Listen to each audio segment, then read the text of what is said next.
नमिता, सूरज, चलो बेटा जल्दी दूध पी लो।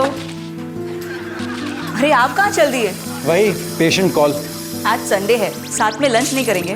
रंजना, बीमारी सैटरडे या संडे देखकर थोड़ी ना आती है। हाँ, अगर जल्दी आ गया तो साथ में खा लेंगे, वरना बच्चों के साथ खा लेंगे। ठीक है, बाय बाय। बाय बच्चों, मम्मी को तंग मत करना। Okay bye.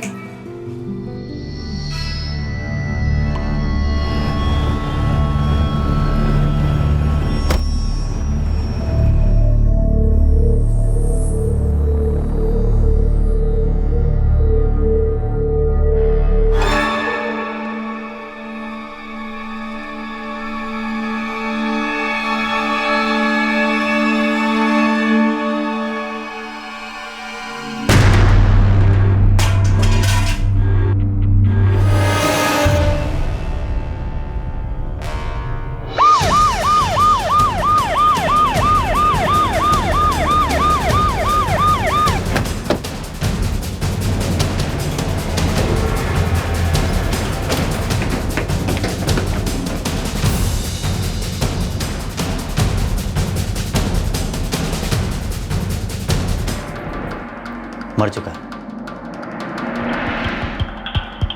जैसा बोया वैसा काटा।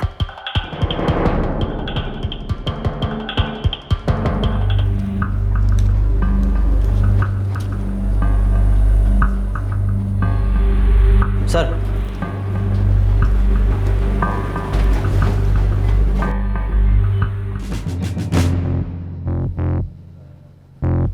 सर, कमरुद्दीन ने सबसे पहले बॉडी देखी थी। जी साहब, हम 207 का ऑर्डर लेकर के जा रहे थे, तभी देखा कि दरवाज़ा खुला हुआ है। हमें लगा कुछ गड़बड़ है, हम यहाँ आए तो ये देखा साहब। विकास है, ये लखनऊ का ही रहने वाला है। किस समय चेक इन किया था? सर, दिन के करीब 12 बजे। अकेले या कोई था साथ में? सर, एक्चुअली विकास सहाय ने रूम सिर्फ 4 घंटे के लिए बुक किया था। लड़की का चक्कर है क्या? सर, विकास सहाय हमारे रेगुलर कस्टमर थे। ये क्या हर बार अपने नाम पर रूम बुक करवाता था? जी सर। और हर बार किसी लड़की को साथ लाता था? जी सर। सेम लड़की? नहीं सर, अलग अलग लड़की। आज कौन थी इसके साथ? ये तो मालूम नहीं। अब हम अपने गेस्ट के पर्सनल मामलों में तो नहीं पड़ते सर।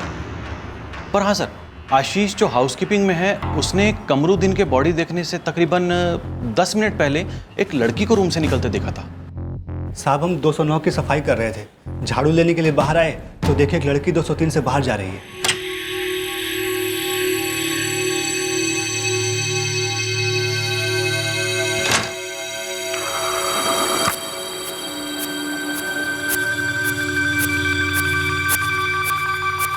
हम पीछे से देखे थे साहब, सिर्फ पीठ दिखाई दिया। सॉरी सर, हमारा छोटा मोटा होटल है, हमारे पास सीसीटीवी कहाँ? आपने, आपके किसी स्टाफ ने इस लड़की को पहले भी कभी देखा था? पता नहीं सर, बस आशीष ने पीछे से जाते हुए देखा है। सर, इसके पर्स से विजिटिंग कार्ड मिला है। इससे पता चलता है कि ये डॉक्टर है। इसका कोई सूरज हेल्थ क्लिनिक है, कृष्णानगर रोड पर। और कुछ पता नहीं चला। हाँ, ये नंबर है, इस पर कॉल किया, ये भी बंद है। उस लड़की से रिलेटेड कुछ मिला? नहीं सर, पूरा रूम छान मारा।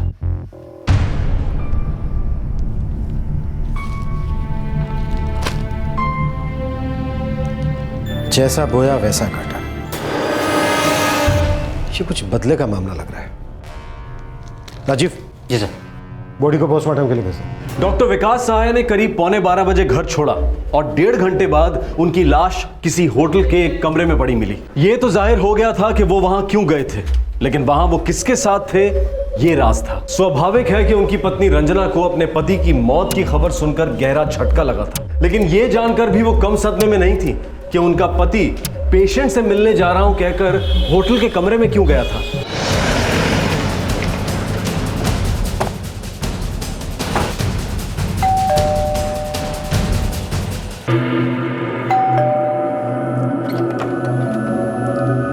मिसेस सहाय। जी। मम्मा,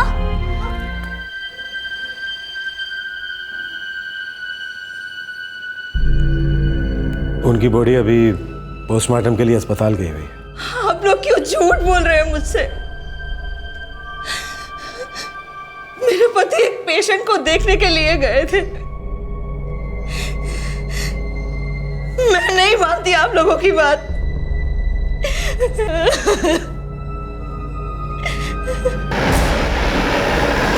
ठीक है सर।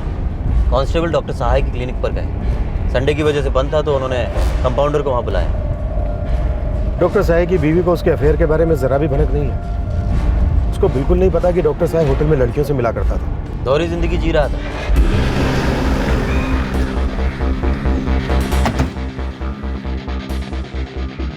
सर इस बारे में मुझे ज़रा सा भी मालूम नहीं है। डॉक्टर साहब हमेशा होटल में जाते थे और हर बार किसी ना किसी लड़की को साथ लेकर जाते थे। नहीं सर, मुझे नहीं लगता ये सच है। डॉक्टर साहब बहुत ही शरीफ इंसान थे। समझ में नहीं आता ये हो कैसे गया। इस डॉक्टर ने अपनी दोहरी जिंदगी का राज अपने घर वालों, अपने करीबी लोगों से बहुत सावधानी से छुपा रखा था। उसके कॉल रिकॉर्ड्स कल तक हमारे हाथ में होंगे सर। ये कत्ल या तो कुछ हासिल करने के लिए किया गया है या फिर खुंदक निकालने के लिए। ये कोई करीबी है जिसके सामने इस डॉक्टर की दोहरी जिंदगी का राज खुल गया था। उस हाउसकीपिंग वाले लड़के ने कहा था कि उसने वहां से एक लड़की को निकलते हुए देखा है। इस लड़की को या तो डॉक्टर ने खुद बुलाया होगा या फिर ये बिन बुलाए मेहमान थे। और डॉक्टर सहाय ने जो शराब पी थी उसमें नींद की गोलियां मिली थी। और सेम ब्रांड की हमें वहाँ 2 बोतलें मिली।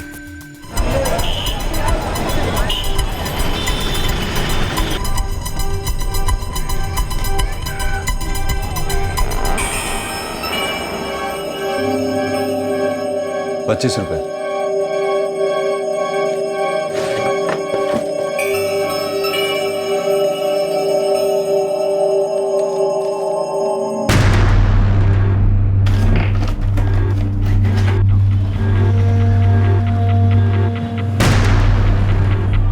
डॉक्टर विकास सहाय के कत्ल का कोई भी सुराग हाथ नहीं लग रहा था। उनका परिवार उनकी मौत और उनकी दोहरी जिंदगी के खुलासे को लेकर सदमे में था।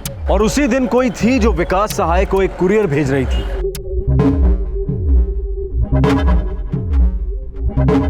मुश्किल है, इसे तो अखबार के कतरनों से बनाया गया है। लेकिन होटल रूम में तो हमें ऐसा कोई अखबार नहीं मिला जिससे ये बनाया गया। मतलब कातिल पूरी तैयारी के साथ आया था। सर डॉक्टर सहाय के फ़ोन का अंतिम लोकेशन नमन होटल ही आ रहा है जहाँ उसे मारा गया। कल सुबह 11:30 से 11:45 के बीच वो घर से निकला और सीधा नमन होटल गया। फ़ोन पे कोई और लोकेशन नहीं आ रही है। मतलब मुलाकात पहले से तय थी। फोन रिकॉर्ड्स क्या कहते हैं? उसके फ़ोन पे जो लास्ट कॉल आया था वो जगदीश नाम के किसी आदमी का था। फोन करो। नहीं, उठा लो उसे।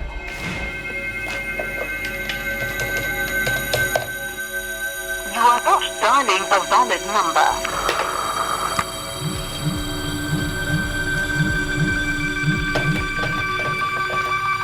Please check the number you have dialed.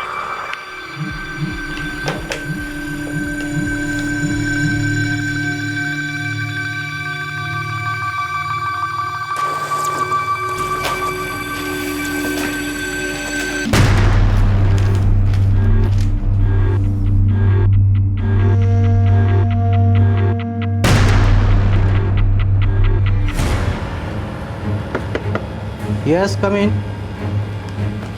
Sir कल ये लिफाफा आया कुरियर के लिए। डॉक्टर विकास सहाय। सर भेजने वाले का नंबर और डॉक्टर विकास सहाय का नंबर दोनों ही नहीं लग रहे। तो कुरियर मत भेजो। कितनी बार ये बात बताइए तुम्हें? विकास सहाय। जी सर, मुझे भी ये बाद में अचानक ख्याल आया।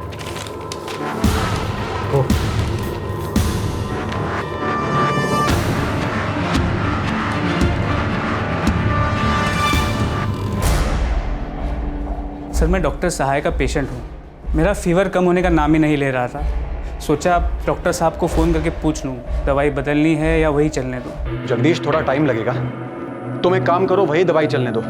अगर ठीक ना लगे तो कल मेरे क्लिनिक आ जाना। बस सर इतनी ही बात हुई थी। इनफैक्ट मैं तो खुद शॉक्ड हूँ। डॉक्टर साहब बहुत अच्छे आदमी थे।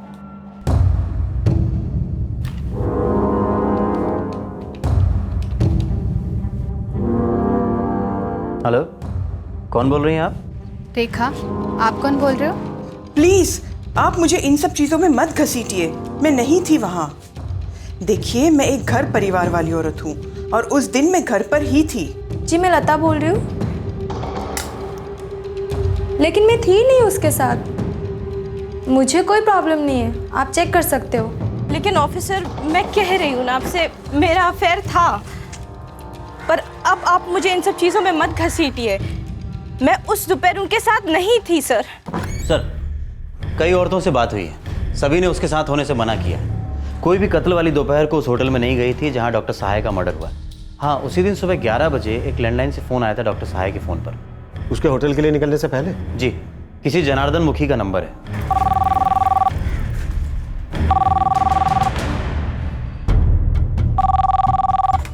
हेलो, पीएसआई राजीव कुमार बोल रहा हूँ। जनार्दन मुखी से बात हो सकती है? हाँ जी, हम जनार्दन मुखी बोल रहे हैं, बोलिए। क्या आप डॉक्टर विकास सहाय को जानते हैं? हाँ, बहुत अच्छी तरह जानता हूँ। बहुत अच्छे डॉक्टर हैं वो। क्या आप जानते हैं डॉक्टर सहाय का मर्डर हो चुका है? नहीं साहब, इस बारे में हमें कोई जानकारी नहीं है। लेकिन ये आप हमसे क्यों पूछ रहे हैं? 28 जुलाई की सुबह 11 बजे उन्हें आपके लैंडलाइन से एक फ़ोन आया था और दोपहर 2 बजे उनकी लाश होटल के कमरे में मिली। आपने फ़ोन क्यों किया था? साहब, हमने कोई फ़ोन नहीं किया था उनको। लेकिन आपके नंबर से एक फ़ोन था और पहले भी कई बार आपके नंबर से बात हो चुकी है। साहब, इस बारे में हमें कुछ नहीं पता है। सर, ये जनार्दन मुखी 65 साल का रिटायर्ड आदमी है। उसे तो डॉक्टर सहाय के मर्डर के बारे में पता भी नहीं। कहीं इस मर्डर की कड़ी तो नहीं? जैसा बोया वैसा काटा। ये तो काफी पर्सनल है। पर्सनल खुंदक। देखिए सर, हमारी कुरियर कंपनी का कामकाज बड़ा ही साफ सुथरा है। भेजने वाले का नाम और जिसे कुरियर मिलना है, हम दोनों का नंबर चेक करते हैं, उसके बाद ही कुरियर डिलीवरी देते हैं। हमने सुना है सर कि कुरियर के जरिए कुछ गड़बड़ चीज़ें भेज दी जाती हैं और इसमें हमें कुछ गड़बड़ लगा क्योंकि इसके दोनों नंबर बंद आ रहे थे। और फिर सुबह में ही हमने डॉक्टर विकास सहाय के मर्डर की खबर पढ़ी थी अखबार में।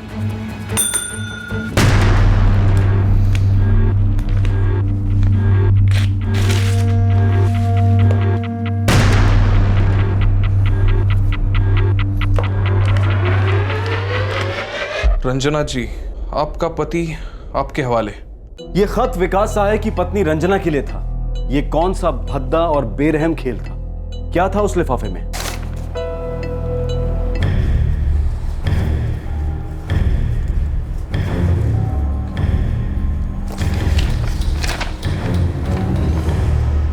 रंजना जी, आपका पति आपके हवाले। सर, मैंने तुरंत अपने एरिया के थाने में खबर कर दिया था। मर्डर की खबर सुबह में ही पड़ी थी। कुरियर के लिए लिफाफा देने कौन आया था? सर, मेरे अटेंडेंट कमलेश का कहना है कि कोई लड़की आई थी। सर, वो लड़की करीब 25 से 27 साल की होगी। सिर्फ अंजलि, पूरा नाम नहीं लिखा और ये पता भी फर्जी है। ये पर्सनल है।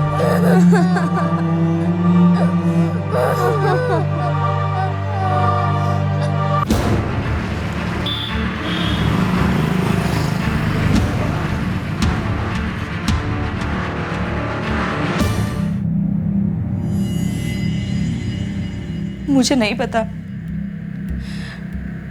मैं नहीं मानती कि उनका किसी औरत के साथ गलत रिश्ता हो सकता है। देखिए रंजना जी, यही सच है। ये कड़वा घूंट आज नहीं तो कल आपको अपने गले से उतारना ही होगा। ये सच हमारे सामने आ चुका है। आपके हस्बैंड का मर्डर हो चुका है। उनकी लाश हमें एक होटल के कमरे में मिली, जबकि वो ये कहकर गए थे कि वो किसी पेशेंट को देखना चाह रहे हैं। अभी तक तो हमें यही लग रहा है कि उनका कत्ल किसी औरत ने किया है, जिसे उनसे अपना कोई पुराना हिसाब चुकता करना था। मुझे सच में नहीं पता।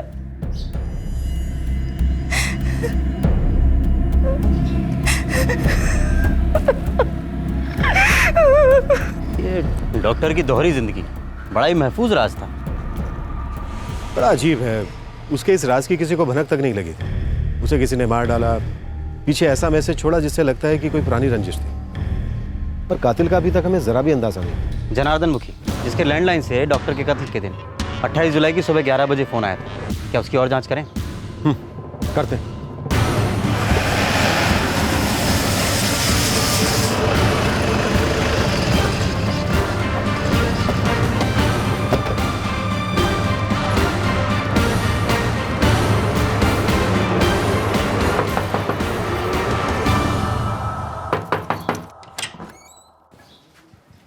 जी जी, इस बारे में साहब से हमारी बात हुई थी। मालूम है, कोई तो वजह होगी, कोई तो बंदा होगा जिसने आपके घर से डॉक्टर साहब को फोन किया होगा। जी भला हमारे घर से डॉक्टर साहब को कोई क्यों फोन करेगा? अगर कोई बीमार होगा जब भी तो उन्हें फोन करेंगे ना। आपके घर में कौन कौन रहता है? जी, हम हैं, हमारी पत्नी कुमुद, बड़ी बेटी अर्चना और छोटी बेटी साक्षी। कहाँ है आपकी बेटियाँ? जी, बड़ी बेटी मोहल्ले में पीसीओ चलाती है और छोटी बेटी कॉलेज गई है, एमए कर रही है। उनके मोबाइल नंबर? जी।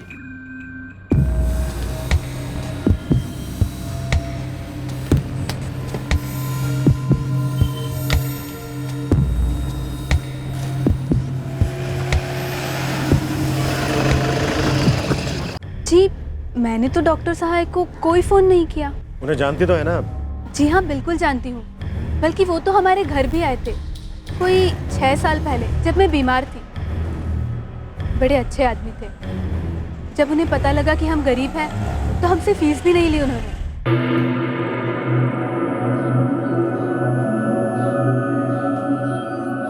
इसका बुखार तो और भी बढ़ गया है।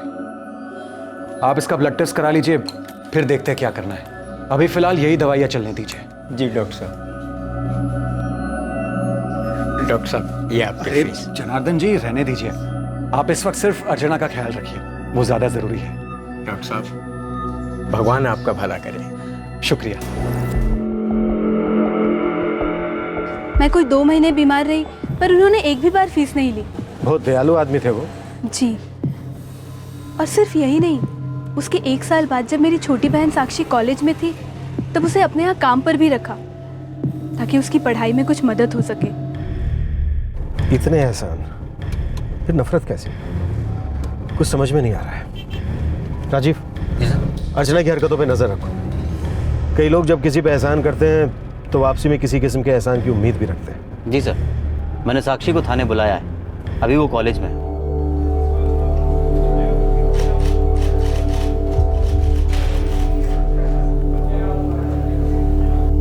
साक्षी, अभी तुम डॉक्टर साहब के साथ काम नहीं कर रही थी? जी नहीं सर, 2 साल हो गए काम छोड़े हुए। ग्रेजुएशन के बाद मास्टर्स शुरू किया तो पढ़ाई इतनी थी कि वक्त ही नहीं बचा। डॉक्टर साहब की बॉडी हमें एक होटल के रूम में मिली, ऐसे होटल में जहां वो अक्सर अलग अलग लड़कियों के साथ जाया करते थे। उनकी इस लाइफ के बारे में उनके घर में भी किसी को कुछ नहीं मालूम। साक्षी, तुमने तो डॉक्टर साहब के साथ 3 साल काम किया है ना? इन 3 सालों में कभी तुम्हें डॉक्टर साहब की जिंदगी के बारे में कोई भनक लगी? बिल्कुल नहीं। डॉक्टर साहब ने तुम्हारी बहन अर्चना का मुफ्त में इलाज किया, तुम्हें काम पे रखा उस वक्त जब तुम्हें एजुकेशन के लिए सपोर्ट की जरूरत थी। इन एहसानों के बदले डॉक्टर साहब ने कभी तुमसे कुछ मांगा नहीं? जी नहीं सर, बिल्कुल नहीं। सर, मैं इधर 6 साल से काम कर रहा हूँ। साक्षी पहले यहाँ काम करती थी, तो मैं उसे अच्छे से जानता हूँ सर। और उसकी बहन अर्चना? जी, वो कई बार डॉक्टर साहब को दिखलाने आई है। सर, इतवार की सुबह 11 बजे हम सब घर पर थे। छोटी बेटी साक्षी की कॉलेज बंद थी और बड़ी बेटी अर्चना शाम में ही दुकान खोलती है। उसी दिन उसी वक्त डॉक्टर साहब को आपके घर से फ़ोन किया गया और आपके घर का हर मेंबर इस बात से इनकार कर रहा है। जनार्दन जी, दाल में कुछ काला है। साहब, कोई गड़बड़ ज़रूर है। हम गरीब लोग हैं साहब, हम अपने काम से काम रखते हैं और किसी तरह अपना पेट पालते हैं साहब। और फिर हम ऐसा करके खामखा परेशानी क्यों मोल लें साहब? ज़रूर कोई गलत फहमी है साहब। सर, ये कॉल पक्का जनार्दन मुखी के लैंडलाइन फ़ोन से सुबह 11 बजे किया गया था। अर्चना और साक्षी के फ़ोन रिकॉर्ड्स क्या कहते हैं? उनके रिकॉर्ड्स के हिसाब से उनके फ़ोन की लोकेशन होटल के आसपास नहीं आ रही है। लगता है ये बहुत ही अंदरूनी गहरी बात है, जिसका नाता डॉक्टर साहब की किसी हरकत, किसी गलत काम से जुड़ा है। रंजना जी, आपका पति आपके हवाले। कोई अपने दिल की खुन्नस निकाल रहा है और ये वो जाहिर भी करना चाहता था। या तो ये काम उसने खुद किया है या फिर किसी से करवाया है।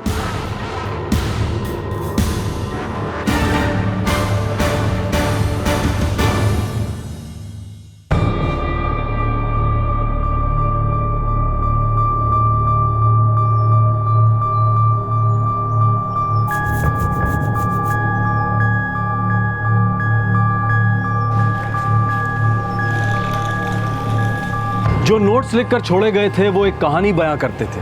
अब ये कहानी क्या थी, किसकी कहानी थी, यही इस कत्ल की वजह और कातिल को सामने ला सकता था। कौन था जो बदला लेना चाहता था और लिखकर ये जाहिर भी करना चाहता था कि ये बदला ही है, प्रतिशोध ही है और कुछ नहीं।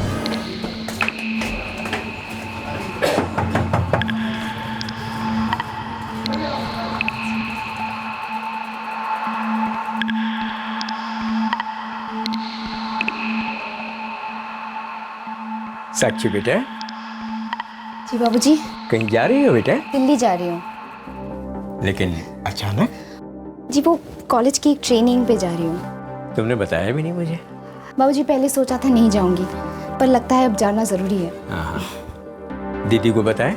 जी सुबह ही बता दिया था। ठीक है बेटा, खुशी खुशी जाओ, ठीक है? जी बाबूजी। साहब, अर्चना ने वैसे ज़्यादा पढ़ाई नहीं की, लेकिन जितनी भी की है उसे ख़त्म करके वो अपनी दुकान संभालने लगी। और साक्षी? साहब एक बात छुपाई है साक्षी ने आपसे, कंपाउंडर ने भी छिपाई है, और यहाँ तक कि उसके पिताजी जनार्दन मुखी ने भी छिपाई है। सब ने छिपाई, किसी ने नहीं बताई। तो फिर तू बता दे, ये तू भी छुपाएगा? साहब ग्रेजुएशन के बाद 1 साल तक पढ़ाई छोड़ दी थी साक्षी ने। 1 साल ड्रॉप किया, फिर मास्टर किया। क्यों किया ऐसा? साहब ड्रग्स की एडिक्ट थी वो। 1 साल तक उसका इलाज चला है। बड़ी मुश्किल से 1 साल में ये आदत छूटी है उसकी। इसका डॉक्टर से क्या लेना देना? साहब ये काफ़ी पर्सनल है, पता नहीं साहब, पर कुछ तो है।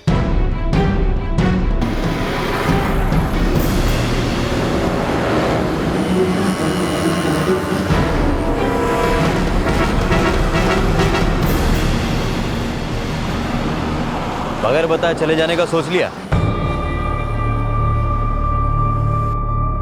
साक्षी, ना तो दिल्ली में तुम्हारा कोई प्रोग्राम था, ना ही तुम दिल्ली जा रही थी। जाहिर सी बात है तुम भाग रही थी। तुम्हारा डॉक्टर साहे के मर्डर से कोई ताल्लुक है साक्षी? जी, मुझे पता था उसे कौन सी ब्रांड की विस्की पसंद थी। मुझे पता था नींद की गोलियां कितनी असरदार होती हैं। गहरी नींद में पहुंचाने के लिए कितनी गोलियां काफी होती हैं।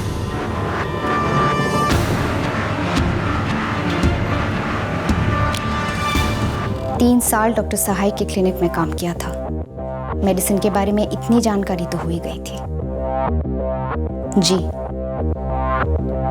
मैंने ही डॉक्टर सहाय को अपने घर से 28 जुलाई की सुबह 11 बजे फोन किया था।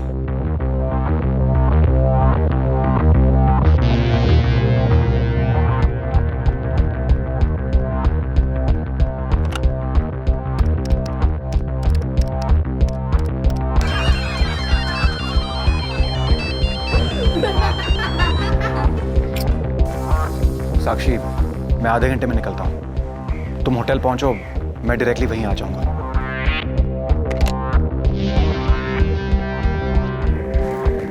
ऐसा क्या हो गया जो तुम फिर से मेरे पास चली आई? आना ही था, आना ही पड़ा। Thank you sweetheart.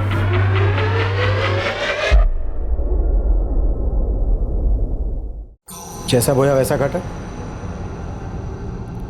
घर से निकलने से पहले ही मैंने सब कुछ तय कर लिया था, बल्कि उससे भी पहले, जब मैं उसे दोबारा टच में आई। मैं उसके पास जाना चाहती थी, उसके करीब जाना चाहती थी। मुझे पता था कि 3 पैग में ही वो अपना होश खो बैठेगा।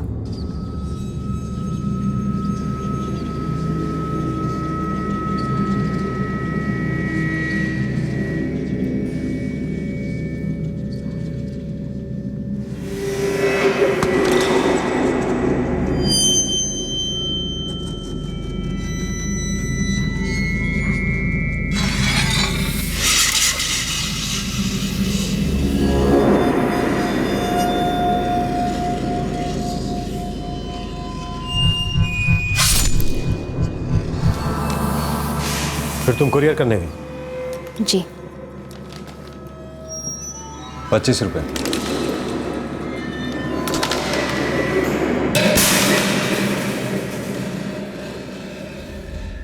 जाहिर है इसका पिछली किसी बात से लेना देना था। एहसान जो उसने की और उसके बदले में जो उसने तुमसे मांगा। मांगा? उसने जबरदस्ती छीना।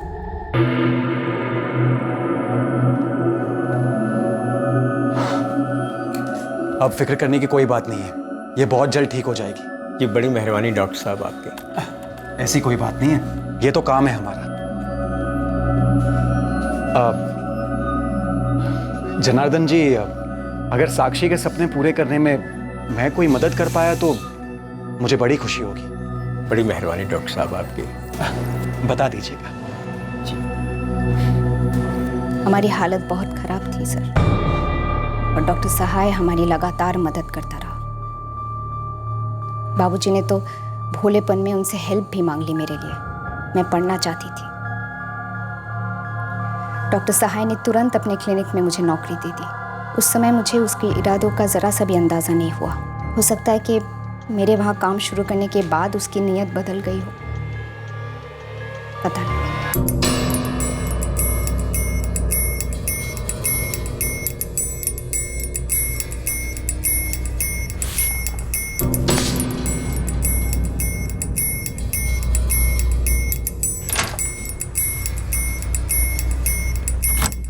Good morning sir. Good morning Sakshi. क्या बात है साक्षी, आज तुम बड़ी थकी थकी और कमजोर लग रही हो। सर कुछ दिनों से कमजोरी सी लग रही है।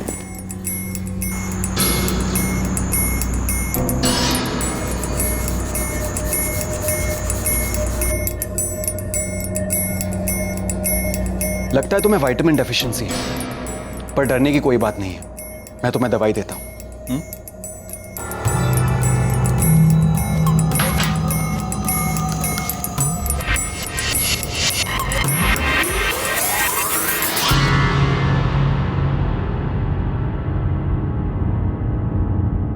साक्षी, तुमने डॉक्टर को क्यों मारा?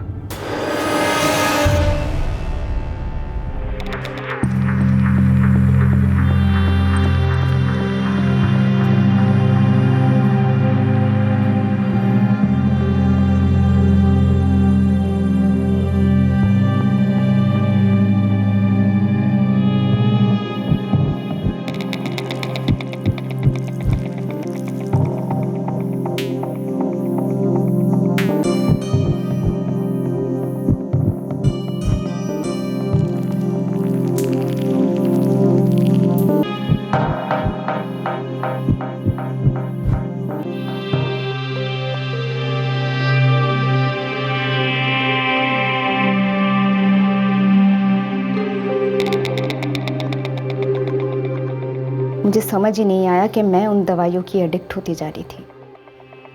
वो न जाने कौन कौन सी नशीली दवाइयों के इंजेक्शंस दे रहे थे।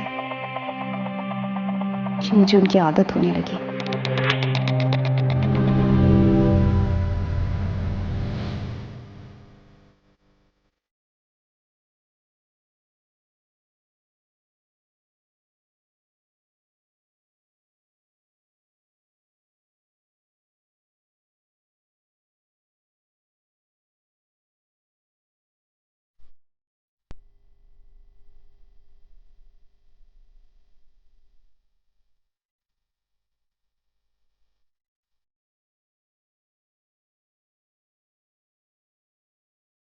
जब तक मुझे एहसास हुआ कि वो मुझे सेक्सुअली एक्सप्लॉइट कर रहा है, तब तक बहुत देर हो चुकी थी। उसने तो बड़ी बेशर्मी से मुझसे कहा भी है। तुमने इसका कभी अपने माँ बाप से जिक्र किया? जी नहीं, सेक्सुअल एक्सप्लॉइटेशन के बारे में उन्हें कुछ पता नहीं था, मगर उन्हें मेरे एडिक्ट होने का पता चल गया था। मुझे डी एडिक्शन करवाना पड़ा, जिसकी वजह से मेरा 1 साल बर्बाद हुआ। तुम्हें इस बारे में किसी से तो बात करनी चाहिए थी। अपनी बहन से बात कर सकती थी, कंप्लेन कर सकती थी। मुझे नहीं लगता उससे कोई फायदा होता। वो बहुत ही इज्जतदार आदमी था, एक डबल लाइफ जी रहा था जिसके बारे में किसी को कुछ नहीं मालूम। मैंने इंतजार किया जब वो मेरे फंदे में आए, एक ऐसी सिचुएशन हो जब वो कमजोर हो और मैं उस पर वार कर सकूं। मुझे मौका मिला और मैंने ठीक वही किया जो उसने मेरे साथ किया।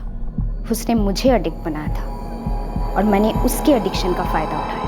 वो पूंछ हिलाता हुआ आया और कर दिया मैंने वार वहीं पर। अगर मान भी ले तुम जो कह रही हो वो सही कह रही हो। डॉक्टर साहब ने जो तुम्हारे साथ किया वो गलत था, एकदम गलत था, पर तुम्हें रिपोर्ट करनी चाहिए थी। कानून उसे संभाल लेता। तुम्हें अपने माँ बाप बहन किसी दोस्त से बात करनी चाहिए थी, कानून का सहारा लेना चाहिए था। उसने मेरा इस्तेमाल किया था सर, और वो भी उस समय जब मैं बेहद नाजुक हालत में थी। वो एक इज्जतदार रसूख वाला आदमी था। कोई मेरा यकीन क्यों करता सर? उल्टे सब लोग मुझ पर उंगली उठाते कि मैं एक ड्रग एडिक्ट लड़की एक अच्छे भले डॉक्टर पर कीचड़ उछाल रही है, उसका फायदा उठाना चाह रही है। चलिए आप ईमान से बताइए सर, अगर हिम्मत हो तो, अगर उस समय मैं आपके पास आती तो आपका क्या रिएक्शन होता? डॉक्टर साहब बोलता कि वो मासूम है, उसे छोड़ दिया जाता, थोड़ा बहुत हल्ला गुल्ला मचता, कुछ लोग मुझे भी सपोर्ट करते, लेकिन इन सब के बावजूद क्या डॉक्टर सहाय को अपने किए की सजा मिल पाती? आपने मुझे पकड़ लिया है सर। मैं कबूल करती हूँ कि मैंने गुनाह किया है। मैंने उसे सजा दी है।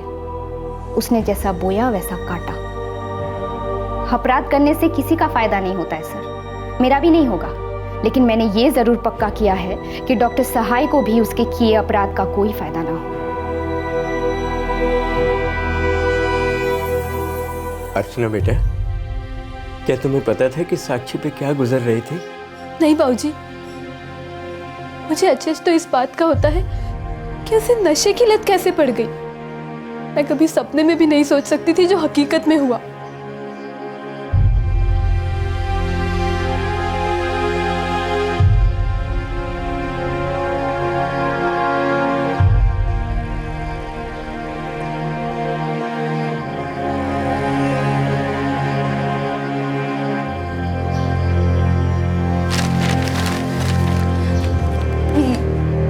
ये सच नहीं है बेटा। लोग तो कुछ भी बुरा बोलते हैं, लेकिन ये सब झूठ है, झूठ है सब।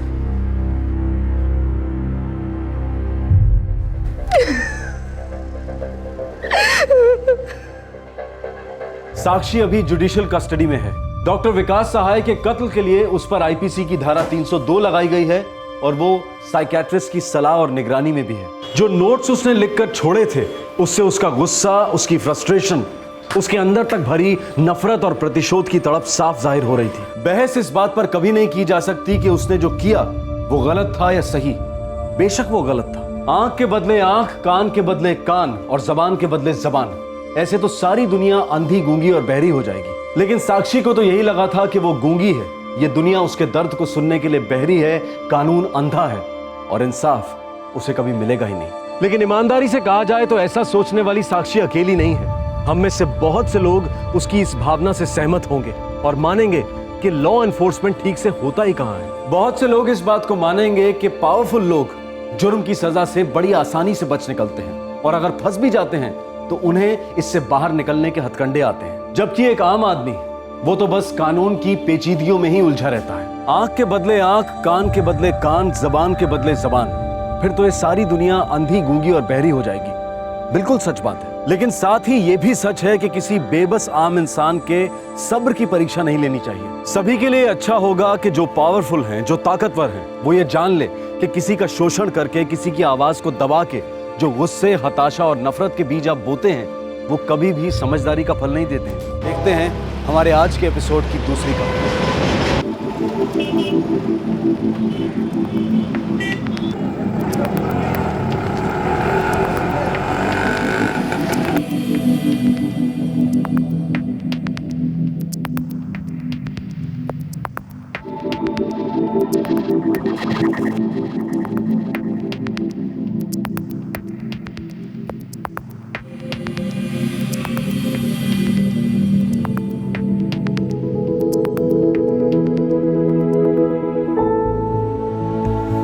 Doctor Rupesh Mehra, general physician. Doctor Avantika Mehra, gynaecologist. Hi, Kajal Mehra. मैं मम्मा और डैड की तरह डॉक्टर बनना चाहती हूँ और लोगों की हेल्प भी करना चाहती हूँ। काजल, पूरा जूस खत्म करो।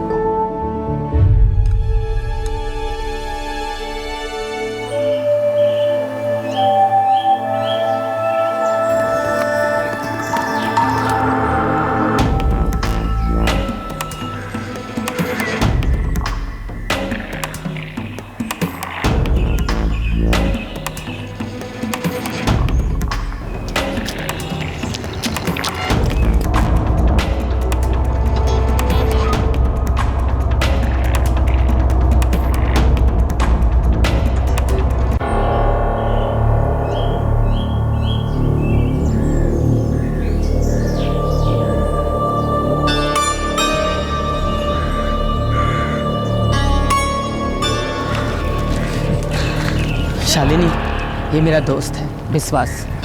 तुझे इसी के साथ जाना है। और सुन, कभी भी कोई भी परेशानी हो मुझे फ़ोन कर देना, ठीक है? विश्वास के पास है मेरा नंबर। प्रद्युमन, ट्रेन का टाइम हो रहा है। हाँ तुम लोग चलो जाओ।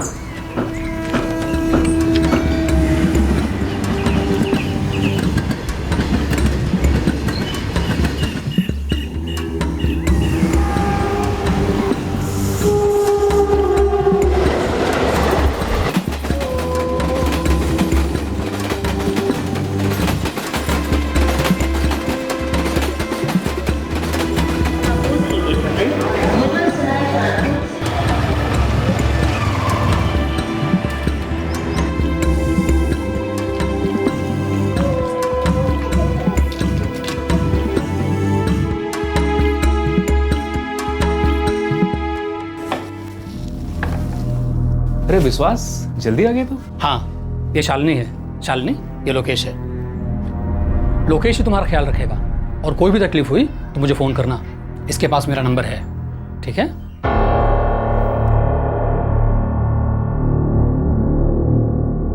हाँ जी बिल्कुल हो जाएगा, एकदम पक्का। तुम शालिनी हो? जी मैडम। बैठो बैठो। चाय नाश्ता किया कुछ? आराम से बैठो। लोकेश तुम्हारा ख्याल रखेगा, ठीक है? मैं आती हूँ। लोकेश मैं आती हूँ। जी मैडम। मैं ये कह रहा था सर कि सर इस बार आपको कोई शिकायत नहीं होगी, मैं गारंटी ले रहा हूँ ना सर। देखिए आप भी तो थोड़ा समझिए ना। शालिनी चल, तुझे नौकरी मिल गई है, अब से वही तेरा नया घर है। हाँ चल। लोकेश भैया, मेरे पिछले काम के पैसे। देख तू अभी आई है ना, थोड़ा आराम कर, मैं इसे छोड़ के आता हूँ। चल।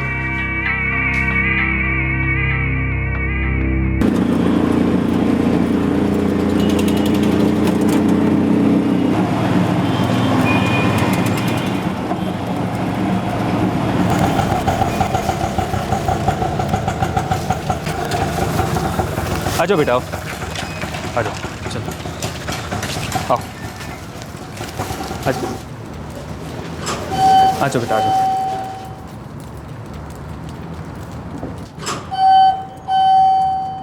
इस साइड चलो।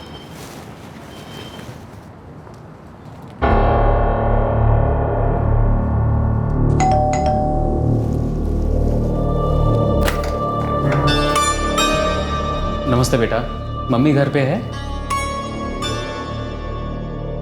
शालिनी।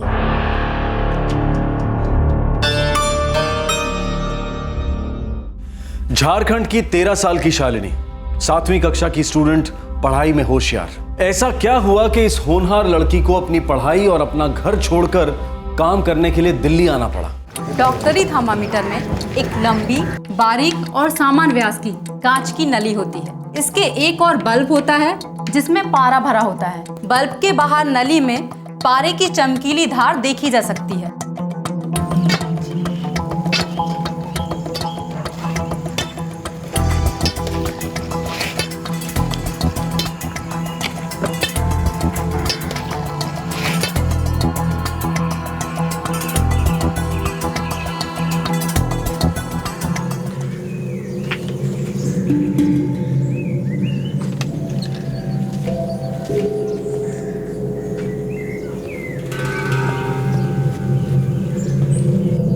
साहू जी, ये तो सिर्फ 3000 है।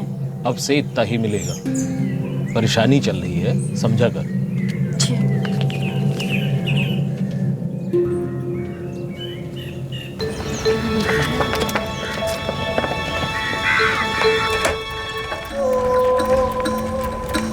अरे शालिनी बेटा, बेटा क्या हुआ?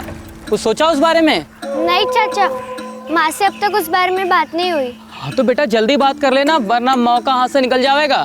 हाँ चाचा। दीदी दीदी, चलो दीदी चलो। ठीक है प्रद्युमन चाचा, अब मैं चलती हूँ। ठीक है चलो बेटा। अरे सुनो बेटा, जल्दी बता देना।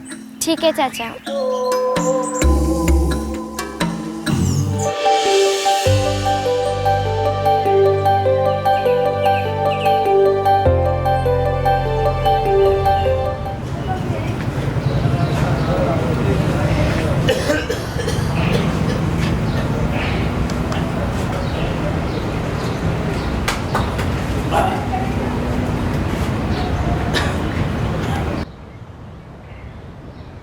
रोहिणी, तुम्हारे पति का कुछ खास नहीं हो सकता। शराब ने उसका दिमाग कमजोर कर दिया है। मैं क्या करूं डॉक्टर साहब, सारा दिन पागलों की तरह गांव भर में घूमता है। सच बताऊं तो उसका दिमागी संतुलन बिल्कुल बिगड़ चुका है। तुम चाहो तो उसे शहर के किसी बड़े अस्पताल में ले जाओ, या फिर जैसा चल रहा है वैसा चलने दो। चलो। अरे क्या कर रहे हो, छोड़ो उसे। पता नहीं कब पीछा छूटेगा तुम्हारी शराब से। सलाम साहब, सलाम साहब, सलाम। 20 रुपया। चलो ना।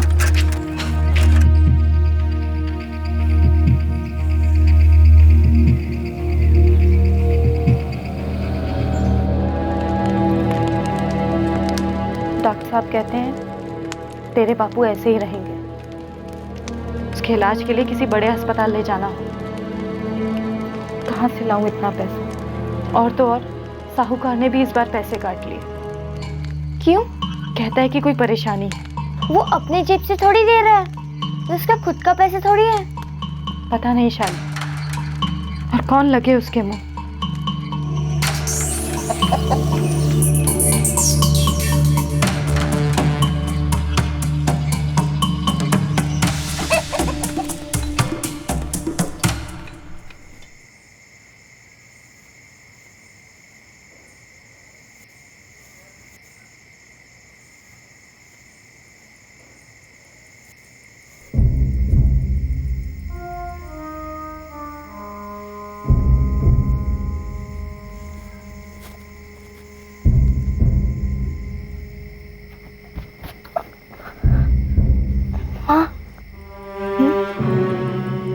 काम के लिए दिल्ली चली जाऊं?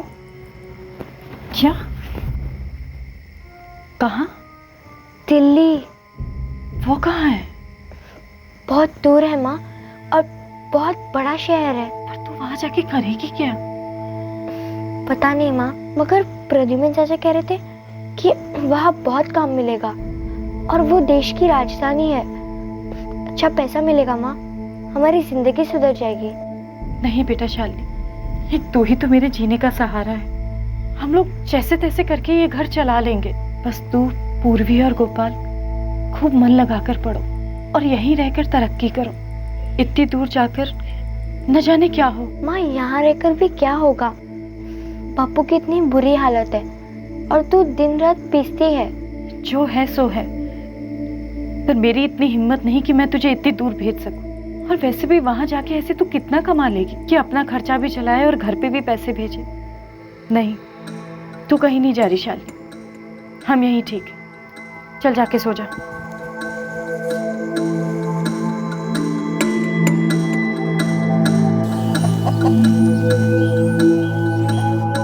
शालिनी, रुक जा बेटा, रुक। क्या हुआ? क्या सोचा? नहीं चाचा, माँ नहीं मान रही है। देख बेटा, तेरी माँ फालतू में इतना डर रही है। कभी गांव के बाहर नहीं गई है ना, इसीलिए। बाहर कितनी बड़ी दुनिया है उसे क्या मालूम। ये साहूकार आज इतने पैसे काट रहा है, कल और काटेगा। फिर क्या करोगे तुम लोग? हाँ, मैं तो कहता हूँ निकल जाओ यहाँ से जल्दी। यहाँ रहकर तेरे घर वालों का कुछ नहीं होगा, फंसे रहोगे जिंदगी भर के लिए। तो बेटा शालिनी, इतना सुनहरा मौका घर बैठे फिर नहीं आएगा। अपनी माँ के डर के बावजूद शालिनी ने दिल्ली जाने का फैसला कर लिया, और वो भी अपनी माँ को बताए बिना। वो अपने परिवार वालों की जिंदगी बेहतर बनाना चाहती थी।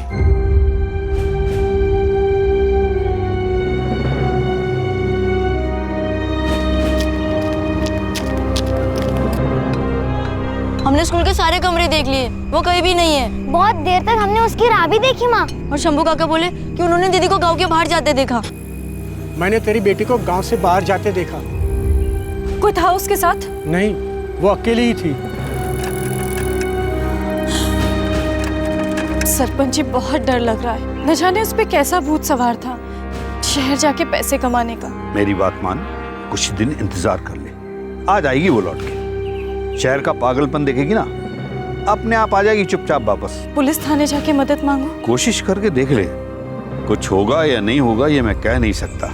तू प्रद्युमन से बात क्यों नहीं करती? तू कह रही थी ना, वही कहता था उसे दिल्ली जाने के लिए। अरे नहीं नहीं, मैं नहीं ले गया उसे। अगर मैं उसे ले जाता तो यहाँ तेरे सामने कैसे होता? पर वो तो बार बार कहती थी कि आप उसे दिल्ली ले जाने के लिए कह रहे हो। हाँ मैंने कहा तो था, लेकिन वो जाने को तैयार ही नहीं थी। कह रही थी माँ नहीं मान रही। हाँ पर आप पुलिस से बात करने में मेरी मदद करोगे? रोहिणी, इसमें पुलिस क्या करेगी? और वैसे भी तूने ही कहा था ना कि शंभू काका ने उसे गांव से बाहर जाते देखा था कि नहीं? हाँ। देख रोहिणी, पुलिस तुझे ही जिम्मेदार ठहराएगी, वो लोग कुछ नहीं करेंगे। अब मैं क्या करूं? आराम से बैठ, वो खुद ही चली जाएगी या फिर फोन करेगी।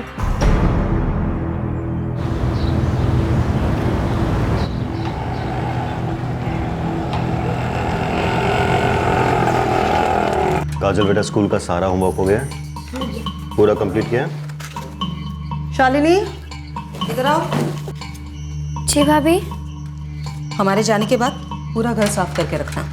जी भाभी। दोपहर में रानी आएगी, वो सिर्फ शाम का खाना बनाती है। उसका काम हो जाने के बाद सारे बर्तन साफ करना। जी भाभी। उसके पास चाबी रहती है तो तुम्हें चिंता करने की जरूरत नहीं। जी भाभी।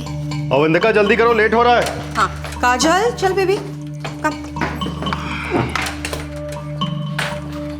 बेडरूम अच्छे से लॉक कर दिया ना? हाँ बाबा कर दिया है, और बेडरूम लॉक करने से पहले पूरे बेडरूम की सफाई भी करवा दी है। हो गया? चल चल बेबी।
रात के खाने की सब्जी, आटा, चावल सब वहाँ अंदर रखा रहता है। ओए, पर हाथ लगाने की सोचियो भी मत, नहीं तो बुरा हाल कर देंगे तेरा।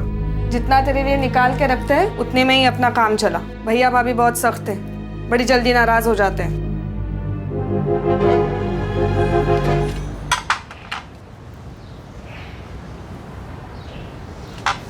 शालिनी, तू इतनी देर से उठेगी ना तो कोई भी काम तेरा टाइम पे खत्म नहीं होने वाला। थोड़ी आग लग गई थी भाभी। मैं अभी सब काम खत्म करती हूँ। हाथ धोए तूने? जी भाभी। और कल से ठीक 5:30 बजे उठ जाना है तुझे, समझी? ठीक है भाभी। अरे रानी क्या कह रही थी? वो जब दोपहर में आती है तब भी तू सोती रहती है। दोपहर में सोना मत। जी ठीक है भाभी, अब से मैं नहीं सोऊंगी।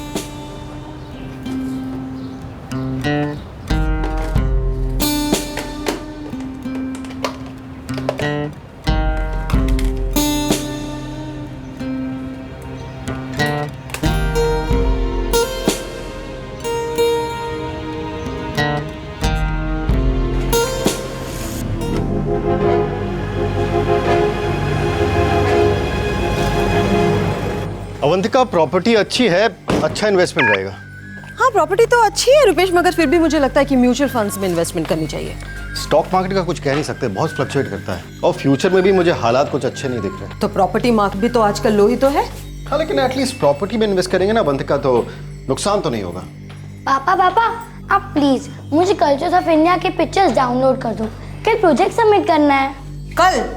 हमेशा ये सारी बातें तुझे लास्ट मोमेंट पे क्यों याद आती है? नहीं मम्मा, मैंने फिनिश कर दिया था, लेकिन पापा ने सारे wrong pictures the festival of India की। बेटा देखो, फेस्टिवल और कल्चर में ना कोई फर्क नहीं है। देखा जाए तो कल्चर से ही फेस्टिवल आया है। It's one of the same thing.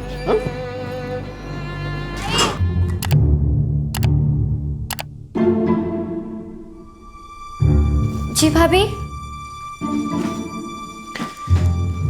Shalini, तुमने घर में से आज कुछ चुराया है? नहीं भैया। एक बार फिर से सोच ले, कुछ चुराया है या नहीं? नहीं भैया, मैंने कुछ भी नहीं चुराया। झूठ बोलना अच्छी बात नहीं है। भाभी मैं सच कह रही हूँ, मैंने कुछ भी नहीं चुराया। जी भैया। भाभी भाभी नहीं भाभी। इन लोगों का ना माइंड सेट ही ऐसा है, अब बदल नहीं सकते। चोरी करना, झूठ बोलना इनके खून में बसा है। लेकिन रुपेश, कुछ तो करना चाहिए ना इन लोगों को चेंज करने के लिए। आई थिंक इन लोगों के एजुकेशन सिस्टम में बदलाव करना चाहिए, ताकि कुछ तो वैल्यूज सीखे लाइफ में। You're right. हमने जो कुछ भी आपको दिखाया है उसमें जरा भी एग्जैजरेशन या अतिशयोक्ति नहीं है। ना तो हमने कुछ बढ़ा चढ़ाकर दिखाया है और ना ही ये कोई काल्पनिक कहानी है।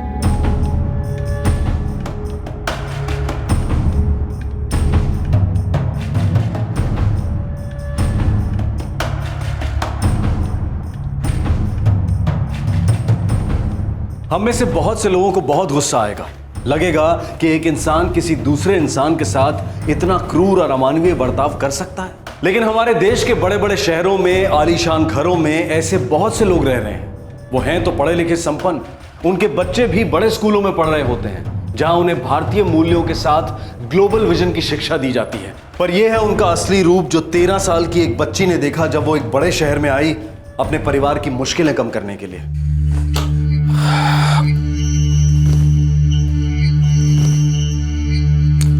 अवंतिका, ये सब क्या है? क्या हुआ रुपेश? What is this? मैं ऐसी शर्ट पहन के कॉन्फ्रेंस में जाऊंगा क्या?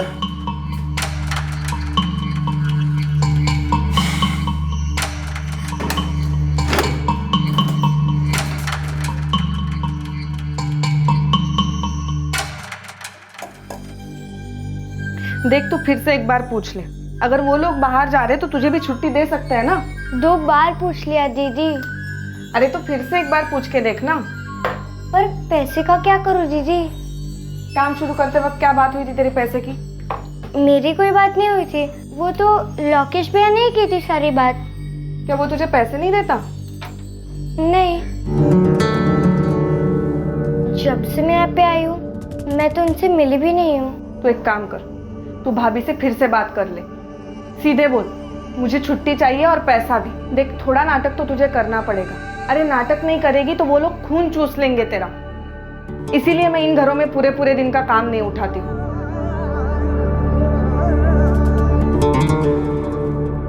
शालिनी, अब बस, हाँ? बहुत हो गया तेरा नाटक। पर भाभी, मुझे माँ को घर पे पैसे भिजवाने हैं, जरूरत है। तो तू हमसे पैसे क्यों मांग रही है? तुझे जो एजेंसी लेकर आई थी, हमने उसके साथ कॉन्ट्रैक्ट किया है। हर महीने उन्हें पैसे भिजवाते रहते हैं, समझी? भाभी भैया, मैं कसम खा के कहती हूँ, मैं 1 हफ्ते में आ जाऊंगी। शालिनी, तुझे क्या लगता है हम तुम जैसे लोगों को जानते नहीं हैं? तू 1 हफ्ते का बोल के जाएगी मगर 1 महीना गायब रहेगी। मैंने एजेंसी को पूरे 1 साल का कमीशन दिया है, इसलिए अब ये नाटक करना बंद कर। और ये सब करके ना हमारा शोषण करने के बारे में सोचना भी मत।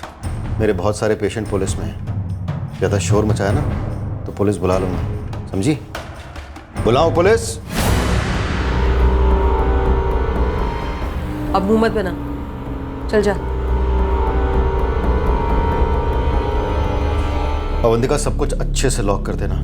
इस लड़की को ना पैसे का चस्का लग गया है, पीछे से कहीं चोरी वोरी ना कर ले। अब ये नया टेंशन पालो। This is really too much. Oh my God, stock market और 215 पॉइंट नीचे गिर गए। टेलिंग अवंतिका बहुत बड़ा रिसेशन आने वाला है। अभी एक्सक्यूज दे के यूरोप ट्रिप कैंसिल मत कर देना।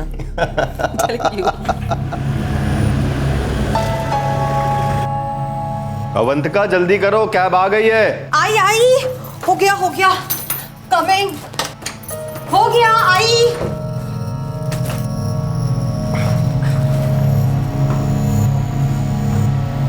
शालिनी, कोई भी होशियारी नहीं, प्लेटफॉर्म पे आटा रख दिया है, कुछ भी चुराना मत वरना सीसीटीवी में पकड़ी जाओगी, फिर तेरी खैर नहीं। जी भाभी।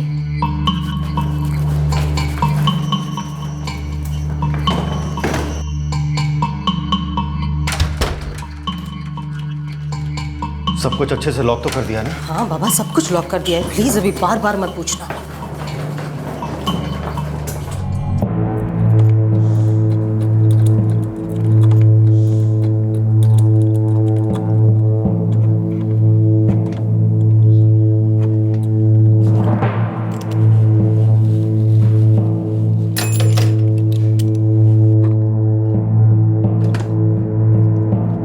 सर ताला भारी वाला लगता है, खुल नहीं पाएगा। सर लड़की भी अंदर से खोल नहीं पा रही है, हमें उसे बालकनी से बाहर निकालना पड़ेगा।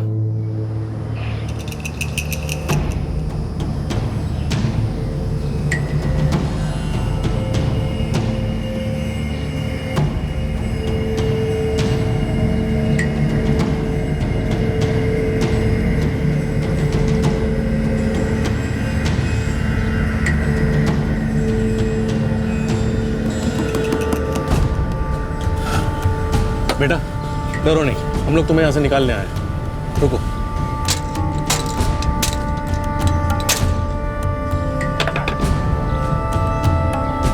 आराम से, बिल्कुल मत डरना।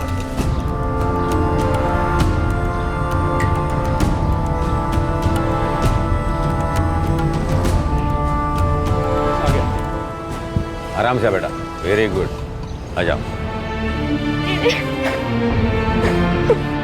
चुप।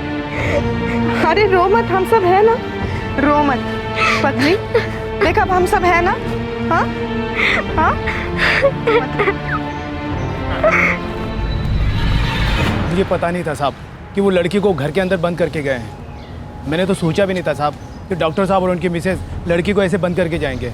वो लोग किसी से ज़्यादा बात नहीं करते थे। हाँ, लेकिन इतना ज़रूर पता है कि हर 4-5 महीने में उनकी काम करने वाली बाई ज़रूर बदल जाती थी। हाँ कविता, लेकिन इस लड़की को हमने शायद ही बाहर देखा हो। तुम्हारे पास डॉक्टर साहब का मोबाइल नंबर है? नहीं, उनका नंबर तो हमारे पास नहीं है। अब आपको सोसाइटी के ऑफिस से ज़रूर मिल सकता है। हाँ ज़रूर, इनफैक्ट मैंने तो सुना है कि वो छुट्टी मनाने कुछ दिनों से बाहर गए हुए हैं।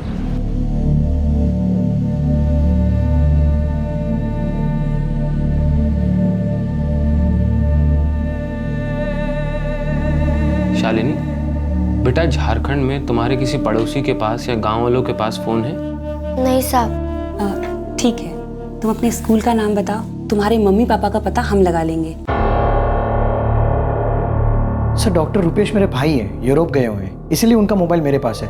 परसों तक तो लौट आएंगे। इंडिया लौटते ही सबसे पहले उन्हें इस पुलिस स्टेशन आकर रिपोर्ट करना है, समझे आप? जी सर, मैं बता दूंगा उन्हें।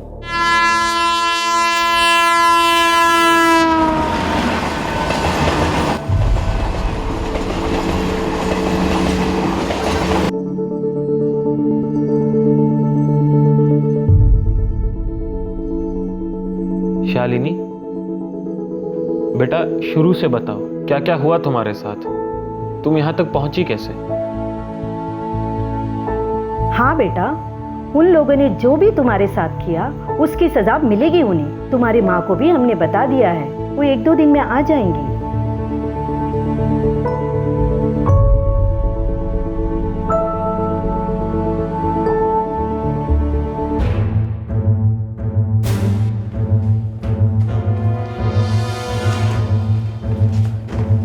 आप हमारे साथ ऐसा नहीं कर सकते।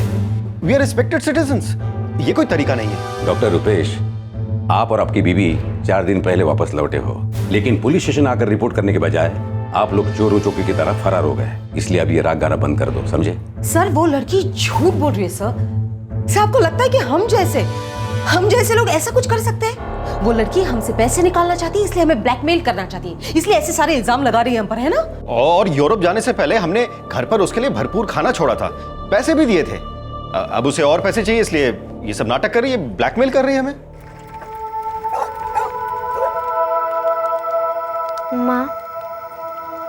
माँ मैं कल से स्कूल जाऊंगी। ठीक है बिटिया।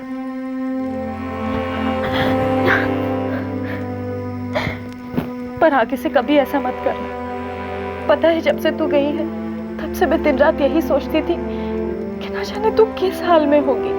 कहीं मत जाना शालिनी, अपनी माँ को छोड़कर कहीं मत जा।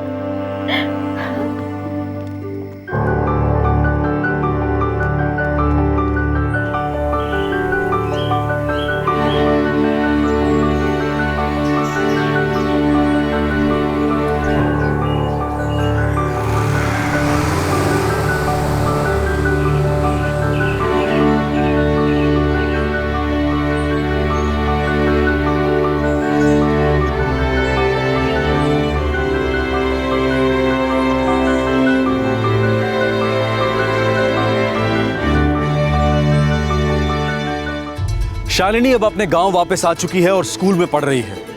एक वेलफेयर कमेटी ने उसे अपने गांव, अपनी पुरानी जिंदगी में वापस लौटने में मदद की। अपने गांव में वो गौरी से मिली, जिससे वो पहले एक बार दिल्ली की उस एजेंसी में मिल चुकी थी जिसने उसे काम दिलवाया था। गौरी को भी एक गैर सरकारी संस्था यानी कि एनजीओ ने ऐसे ही बचाया था जब वो अपने मालिक के अमानवीय बर्ताव से तंग आकर वहां से भाग निकली थी। शालिनी को गौरी ने बताया कि उस डॉक्टर कपल के यहाँ पहले गौरी ही काम करती थी और उसके काम छोड़ने के बाद शालिनी को वहां भेजा गया था। डॉक्टर रुपेश और उनकी पत्नी डॉक्टर अवंतिका को हिरासत के 2 महीने बाद जमानत दे दी गई। प्लेसमेंट एजेंसी पर ताला लगा पाया गया और उसके मालिक अंबिका और लोकेश चौहान दोनों फरार हैं। प्रद्युमन, जो ह्यूमन ट्रैफिकिंग के तहत शालिनी को दिल्ली भेजने के लिए जिम्मेदार था, वो भी गांव की पुलिस से बचकर फरार हो चुका है। डॉक्टर रुपेश और डॉक्टर अवंतिका को शालिनी की पिछली कमाई और जो यातनाएं और शोषण उसने सहा, उसके मुआवजे की रकम के रूप में एक राशि फिक्स डिपॉजिट में जमा कराने के लिए कहा है।